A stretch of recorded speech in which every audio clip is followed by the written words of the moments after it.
Praise the Lord brothers and sisters. அப்போஸ்தலர் புத்தகத்திலிருந்து கேள்வி பதில்களை நாம் இப்பொழுது பார்க்கலாம்.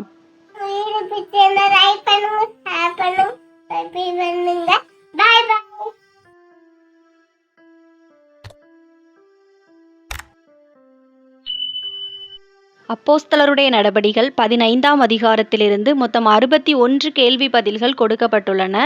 வாங்க பார்க்கலாம். கேள்வி எண் 1. சகோதரருக்கு, அதாவது பவுல் மற்றும் பர்னபாவிற்கு போதகம் பண்ணினவர்கள் யார்?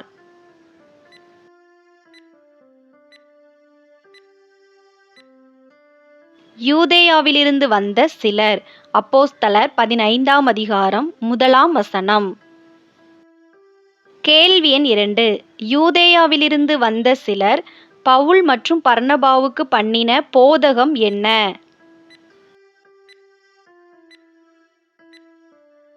மோசேயினுடைய முறைமையின்படியே விருத்த சேதனம் அடையாவிட்டால் இரட்சிக்கப்பட மாட்டீர்கள். கேள்வி எண் 3. மிகுந்த வாக்குவாதமும் தர்க்கமும் எவர்களுக்குள்ளே உண்டானது?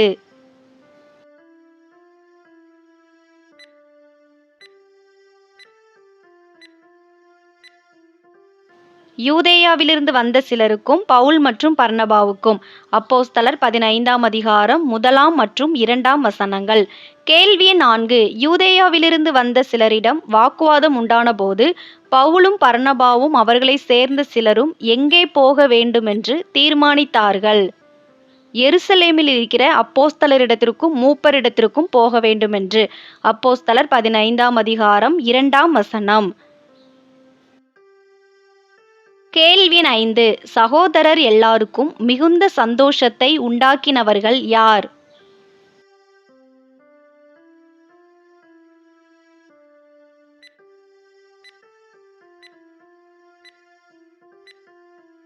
பவுலும் பர்னபாவும் அவர்களை சேர்ந்த வேறு சிலரும். அப்போஸ்தலர் 15ஆம் அதிகாரம் 2 மற்றும் 3 வசனங்கள். கேள்வி எண் 6. பவுலும் பர்னபாவும் எந்த சபையாரால் வழிவிட்டு அனுப்பப்பட்டு பெனிக்கே சமாரியா நாடுகளின் வழியாய் சென்றனர்? அந்தியோகியா சபையாரால் வழிவிட்டு அனுப்பப்பட்டு. அப்போஸ்தலர் 14:26 மற்றும் 15ஆம் அதிகாரம் 3ஆம் வசனம். கேள்வி எண் 7. பவுலும் பர்னபாவும் அவர்களை சேர்ந்த வேறு சிலரும் அந்தியோகியா சபையாரால் வழிவிட்டு அனுப்பப்பட்டு பெனிக்கே சமாரியா நாடுகளின் வழியாய் எங்கே சென்றனர்? எருசலேமுக்கு சென்றனர். அப்போஸ்தலர் 15ஆம் அதிகாரம் 2 மற்றும் 3 வசனங்கள். கேள்வி எண் 8. பவுலும் பர்னபாவும் எந்த செய்தியை அறிவித்த போது சகோதரர், அதாவது அப்போஸ்தலர் எல்லாரும் மிகுந்த சந்தோஷம் அடைந்தனர்? புறஜாதியார் மனந்திரும்பின செய்தியை அறிவித்த போது. அப்போஸ்தலர் 15ஆம் அதிகாரம் 3ஆம் வசனம். கேள்வி எண் 9. பவுலும் பர்னபாவும் எங்கே வந்து தேவன் தங்களை கொண்டு செய்தவைகளை எல்லாம் அறிவித்தார்கள்?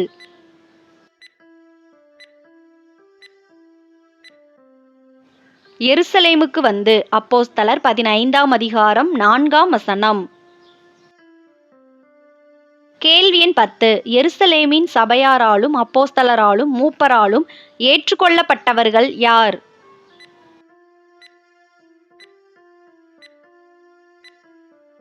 பவுலும் பர்னபாவும் அவர்களை சேர்ந்த வேறு சிலரும். அப்போஸ்தலர் 15ஆம் அதிகாரம் 2 முதல் 4 வசனங்கள் வரை.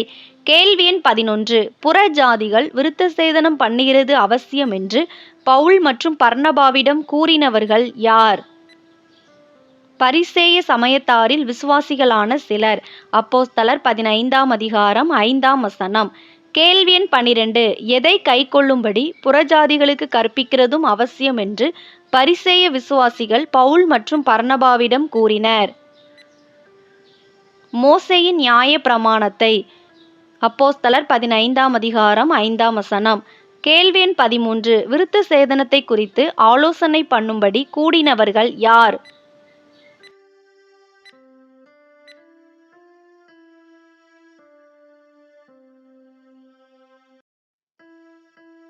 கேள்வி எண் 14. அப்போஸ்தலரும் மூப்பரும் கூடியிருந்த இடத்தில் மிகுந்த தர்க்கம் உண்டானது. சரியா தவறா என கூறுக. சரி. அப்போஸ்தலர் 15ஆம் அதிகாரம் 6 மற்றும் 7 வசனங்கள். கேள்வி எண் 15.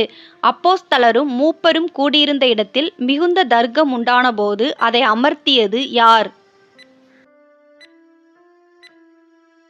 பேதுரு. அப்போஸ்தலர் 15ஆம் அதிகாரம் 6 மற்றும் 7 வசனங்கள். கேள்வி எண் 16. தேவன் தன்னை ஏன் தெரிந்து கொண்டதாக பேதுரு கூறினார்?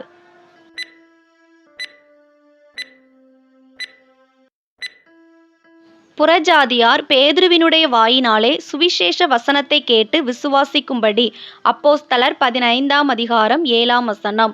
கேள்வி எண் 17. யார் பரிசுத்த ஆவியை தந்தருளினதாக பேதுரு கூறினார்?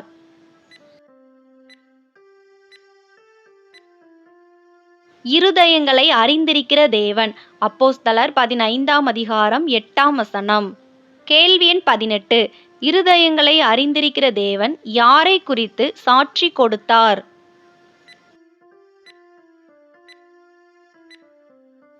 புறஜாதிகளை குறித்து. அப்போஸ்தலர் 15ஆம் அதிகாரம் 8ஆம் வசனம். கேள்வி எண் 19. இருதயங்களை அறிந்திருக்கிற தேவன் புறஜாதிகளுக்கும் பரிசுத்த ஆவியை தந்தருளினார் என்று பவுல் கூறினார். சரியா தவறா என கூறுக. தவறு. பேதுரு கூறினார் என்பதே சரி. அப்போஸ்தலர் 15ஆம் அதிகாரம் 7 மற்றும் 8 வசனங்கள். கேள்வி எண் 20. டேஸினாலே புறஜாதிகளின் இருதயங்களை தேவன் சுத்தமாக்கினார்? விசுவாசத்தினாலே. அப்போஸ்தலர் 15ஆம் அதிகாரம் 9ஆம் வசனம்.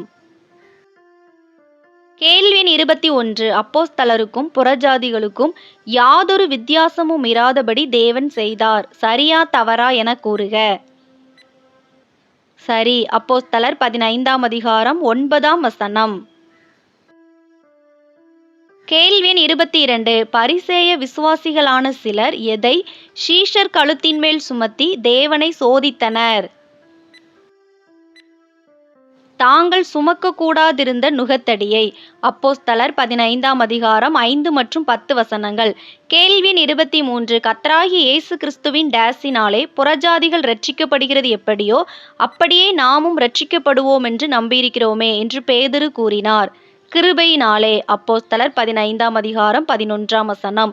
கேள்வி எண் 24. தங்களை கொண்டு தேவன் புறஜாதிகளுக்குள்ளே செய்த அடையாளங்கள் அற்புதங்கள் யாவையும் விவரித்து சொன்னது யார்? பர்னபா மற்றும் பவுல். அப்போஸ்தலர் 15ஆம் அதிகாரம் 12ஆம் வசனம். கேள்வி எண் 25. சகோதரரே எனக்கு செவி கொடுங்கள் என்று கூறியது யார்?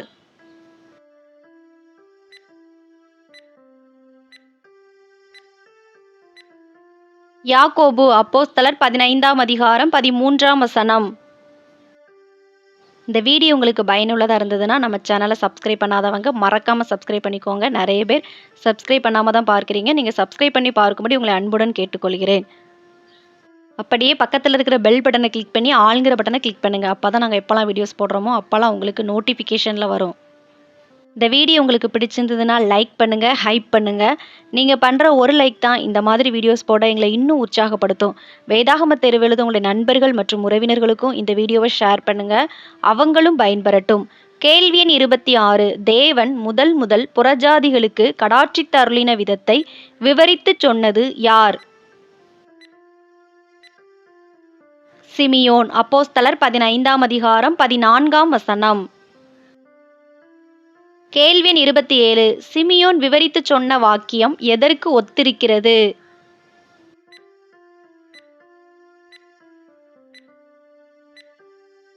தீர்க்கதரிசிகளுடைய வாக்கியங்களுக்கு. அப்போஸ்தலர் 15ஆம் அதிகாரம் 14 மற்றும் 15 வசனங்கள். கேள்வி எண் 28. விழுந்து போனது எது?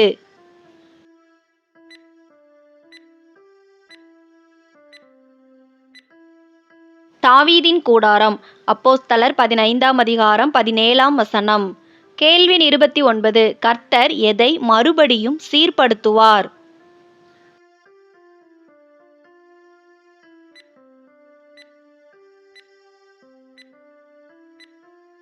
தாவீதின் கூடாரத்திலே பழுதாய் போனவைகளை. அப்போஸ்தலர் 15ஆம் அதிகாரம் 17ஆம் வசனம். கேள்வி எண் 30 விழுந்து போன தாவீதின் கூடாரத்தை மறுபடியும் எடுப்பித்து அதை டேஸ் நிறுத்துவேன் என்று கர்த்தர் சொல்லுகிறார்.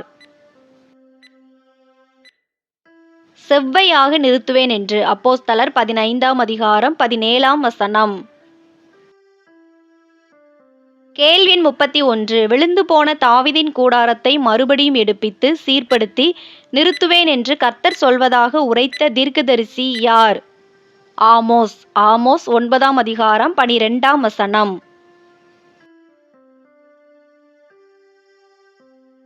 கேள்வி எண் 32 உலக தோற்றம் முதல் தேவனுக்கு டேஸ் தெரிந்திருக்கிறது. தம்முடைய கிரியைகளெல்லாம். அப்போஸ்தலர் 15ஆம் அதிகாரம் 18ஆம் வசனம். கேள்வி எண் 33 யாரை கலங்க பண்ணலாகாதென்று யாக்கோபு கூறினார்?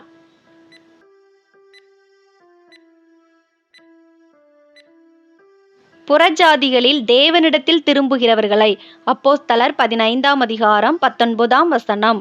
கேள்வி எண் 34 எவைகளுக்கெல்லாம் விலகி இருக்கும்படி புறஜாதிகளுக்கு எழுத வேண்டுமென்று யாக்கோபு தீர்மானித்தார்? விக்கிரகங்களுக்கு படைத்த அசூசியானவைகளுக்கும் வேசித்தனத்திற்கும் நெருக்குண்டு செத்ததிற்கும் இரத்தத்திற்கும். அப்போஸ்தலர் 15ஆம் அதிகாரம் 20ஆம் வசனம். கேள்வி எண் 35 ஓய்வு நாள் தோறும் ஜெப ஆலயங்களில் வாசிக்கப்பட்டு வருவது எது? மோசேயின் ஆகமங்கள். அப்போஸ்தலர் 15ஆம் அதிகாரம் 21ஆம் வசனம். கேள்வி எண் 36 டேஸ் தொடங்கி சகல பட்டணங்களிலும் மோசேயின் ஆகமங்களை பிரசங்கிக்கிறவர்களும் உண்டு. பூர்வ காலம் தொடங்கி. அப்போஸ்தலர் 15ஆம் அதிகாரம் 21ஆம் வசனம். கேள்வி எண் 37 தங்களில் சிலரை தெரிந்து கொண்டு பவுலோடும் பர்னபாவோடும் அந்தியோகியாவுக்கு அனுப்புவது எவர்களுக்கு நலமாக கண்டது? அப்போஸ்தலருக்கும் மூப்பருக்கும் சபையார் எல்லாருக்கும். அப்போஸ்தலர் 15ஆம் அதிகாரம் 22ஆம் வசனம். கேள்வி எண் 38 பர்னபாவோடும் பவுலோடும் அந்தியோகியாவுக்கு அனுப்பப்பட்ட விசேஷித்த இருவர் யார்? யூதா மற்றும் சீலா. அப்போஸ்தலர் 15ஆம் அதிகாரம் 22ஆம் வசனம். கேள்வி எண் 39 யூதாவின் மறுபெயர் என்ன? பர்சபா. அப்போஸ்தலர் 15ஆம் அதிகாரம் 22ஆம் வசனம். கேள்வி எண் 40 எருசலேமின் அப்போஸ்தலரும் மூப்பரும் சபையாரும் எவர்களுக்கு நிருபம் எழுதி யூதா மற்றும் சீலாவின் கையில் கொடுத்தனுப்பினர்? அந்தியோகியாவிலும் சீரியாவிலும் சிலிசியாவிலும் இருக்கும் புறஜாதியாராகிய சகோதரருக்கு. அப்போஸ்தலர் 15ஆம் அதிகாரம் 23ஆம் வசனம். கேள்வி 41 எப்படிப்பட்ட வார்த்தைகளால் சிலர் புறஜாதியாரை கலக்கி அவர்கள் ஆத்துமாக்களை புரட்டினார்கள்? விருத்தசேதனம் அடைய வேண்டும், நியாயப்பிரமாணத்தை கைக்கொள்ள வேண்டும் என்று சொல்லி. அப்போஸ்தலர் 15ஆம் அதிகாரம் 24ஆம் வசனம். கேள்வி 42 கிறிஸ்துவின் நாமத்திற்காக தங்கள் பிராணனையும் ஒப்புக்கொடுக்க துணிந்தவர்கள் யார்? பர்னபா மற்றும் பவுல். அப்போஸ்தலர் 15ஆம் அதிகாரம் 25ஆம் வசனம். கேள்வி 43 பவுலும் பர்னபாவும் எவர்களுக்கு பிரியமானவர்களாயிருந்தனர்?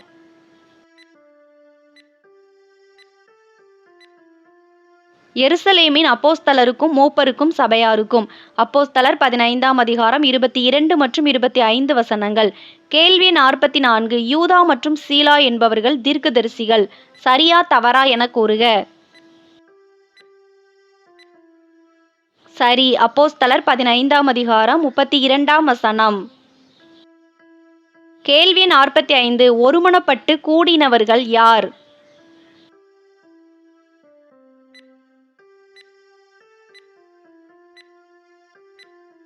எருசலேமின் அப்போஸ்தலரும் மூப்பரும் சபையாரும். அப்போஸ்தலர் 15ஆம் அதிகாரம் 22 முதல் 26 வசனங்கள் வரை. கேள்வி 46 டேஸ் வேறொன்றையும் உங்கள் மேல் சுமத்தாமல் இருப்பது டேஸுக்கும் எங்களுக்கும் நலமாக கண்டது என்று நிருபத்தில் எழுதப்பட்டிருந்தது. பாரமான வேறொன்றையும் பரிசுத்த ஆவிக்கும் எங்களுக்கும். அப்போஸ்தலர் 15ஆம் அதிகாரம் 29ஆம் வசனம். கேள்வி 47 யூதாவும் சீலாவும் எங்கே வந்து சபையை கூடிவரச் செய்து நிருபத்தை ஒப்புவித்தார்கள்?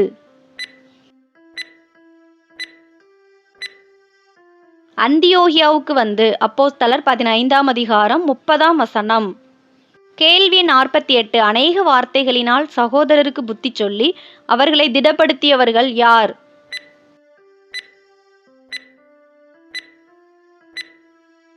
யூதா மற்றும் சீலா. அப்போஸ்தலர் 15ஆம் அதிகாரம் 32ஆம் வசனம்.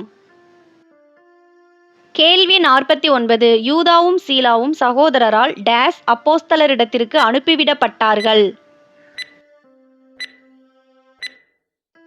சமாதானத்தோடே. அப்போஸ்தலர் 15ஆம் அதிகாரம் 33ஆம் வசனம். கேள்வி 50. சீலாவுக்கு எங்கே தரித்திருக்கிறது நலமாய் கண்டது?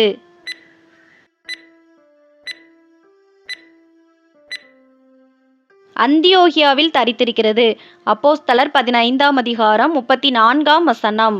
கேள்வி 51. அந்தியோகியாவிலே சஞ்சரித்து வேறே அநேகரோடும் கூட கர்த்தருடைய வசனத்தை உபதேசித்து பிரசங்கித்து கொண்டிருந்தவர்கள் யார்? பவுலும் பர்னபாவும். அப்போஸ்தலர் 15ஆம் அதிகாரம் 35ஆம் வசனம். கேள்வி 52. நாம் கர்த்தருடைய வசனத்தை அறிவித்திருக்கிற சகல பட்டணங்களிலுமுள்ள சகோதரர்கள் எப்படி இருக்கிறார்கள் என்று போய் பார்ப்போம் வாரும். யார் யாரிடம் கூறியது? பவுல் பர்னபாவிடம். அப்போஸ்தலர் 15ஆம் அதிகாரம் 36ஆம் வசனம். கேள்வி 53. மார்க்கு என்னும் பெயர் கொண்டவன் யார்?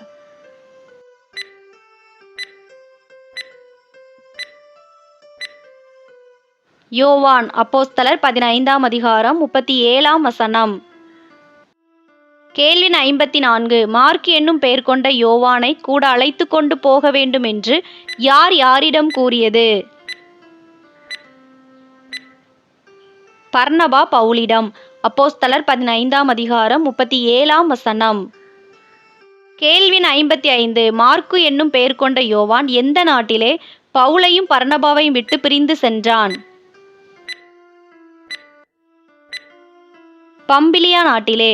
அப்போஸ்தலர் 15ஆம் அதிகாரம் 38ஆம் வசனம். கேள்வி 56. கடும் கோபமூண்டு ஒருவரை ஒருவர் விட்டு பிரிந்தவர்கள் யார்?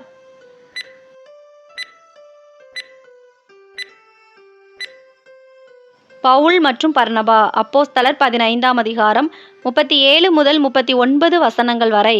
கேள்வி 57. மார்க்கு என்னும் பெயர் கொண்ட யோவானை அழைத்து கொண்டு போகக்கூடாது என்று பர்னபா கூறினான். சரியா தவறா என கூறுக. தவறு. பவுல் கூறினான் என்பதே சரி. அப்போஸ்தலர் 15ஆம் அதிகாரம் 38ஆம் வசனம். கேள்வி 58. பர்னபா மார்க்குவை கூட்டிக் கொண்டு கப்பல் ஏறி எங்கே சென்றான்?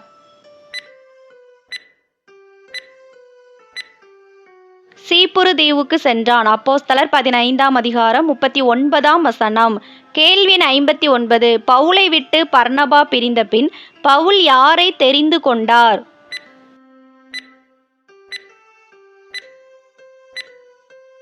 சீலாவை தெரிந்து கொண்டார். அப்போஸ்தலர் 15ஆம் அதிகாரம் 40ஆம் வசனம். கேள்வி 60. சீரியாவிலும் சிலிசியாவிலும் திரிந்து சபைகளை திடப்படுத்தியது யார்?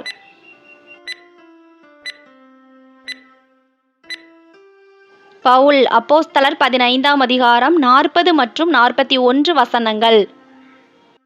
கேள்வி 61. பவுல் சகோதரராலே டேஸுக்கு ஒப்புவிக்கப்பட்டு புறப்பட்டு சென்றான். தேவனுடைய கிருபைக்கு ஒப்புவிக்கப்பட்டு. அப்போஸ்தலர் 15ஆம் அதிகாரம் 40ஆம் வசனம். இவ்வளோ நேரம் இந்த வீடியோ மூலம் வேதாகம தேர்வுக்கு ஆயத்தப்பட்ட உங்கள் அனைவருக்கும் என் மனமார்ந்த நன்றியை தெரிவித்துக் கொள்கிறேன். வேதாகம தேர்வில் வெற்றி பெற என் மனம் நிறைந்த வாழ்த்துக்கள். நம்ம சேனலை சப்ஸ்கிரைப் பண்ணாதவங்க மறக்காம சப்ஸ்கிரைப் பண்ணிக்கோங்க. அப்படியே பக்கத்தில் இருக்கிற பெல் பட்டனை கிளிக் பண்ணி ஆளுங்கிற பட்டனை கிளிக் பண்ணுங்க. அப்பதான் நாங்கள் எப்போல்லாம் வீடியோஸ் போடுறோமோ அப்போல்லாம் உங்களுக்கு நோட்டிஃபிகேஷனில் வரும். இந்த வீடியோ உங்களுக்கு பிடிச்சிருந்ததுன்னா லைக் பண்ணுங்க, ஹைப் பண்ணுங்க. நீங்கள் பண்ணுற ஒரு லைக் தான் இந்த மாதிரி வீடியோஸ் போடுறவங்களை இன்னும் உற்சாகப்படுத்தும். வேதாகம தேர்வில் உள்ள நண்பர்கள் மற்றும் உறவினர்களுக்கு இந்த வீடியோவை ஷேர் பண்ணுங்க, அவங்களும் பயன்பெறட்டும். கர்த்தர் தாமே உங்கள் அனைவரையும் ஆசீர்வதித்து காப்பாராக. ஆமென். God bless you. நீங்கள் ஜாயின் பண்ண விரும்பினீங்கன்னா ஜாயின்கிற பட்டனை கிளிக் பண்ணி ஜாயின் பண்ணிக்கோங்க. நீங்கள் ஜாயின் பண்ணிங்கன்னா எந்த வேத பகுதியிலிருந்து கேள்வி பதில்கள் போட சொல்கிறீங்களோ உங்களுக்காக அந்த பகுதியிலிருந்து கேள்வி பதில்கள் போடப்படும்.